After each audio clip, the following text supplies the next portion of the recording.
Hello and welcome to Ian's Kitchen, my kitchen, where we together will make some food magic and some alchemy.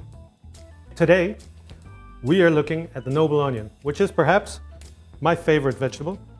I love to eat it in all kinds of preparations.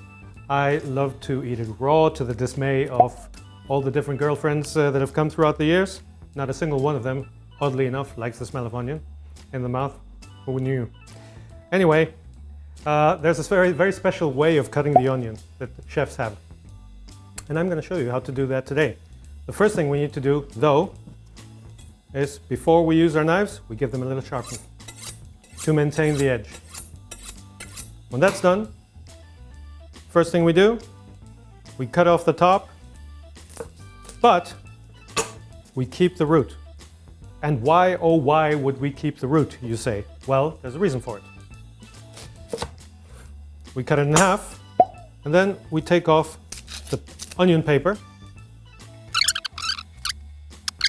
Here's your half onion, and now you're going to see why we keep the root. And you start by pulling your knife through the onion, nice and easy, without cutting through the bottom. Like so.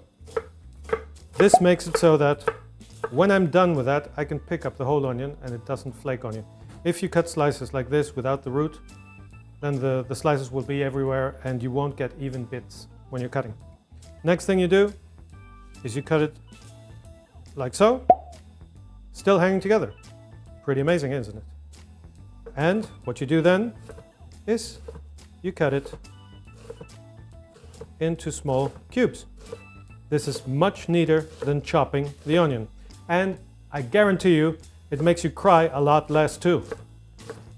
Because you're not squeezing out that nasty onion juice that makes you cry. And that's how you cut an onion. This is the result.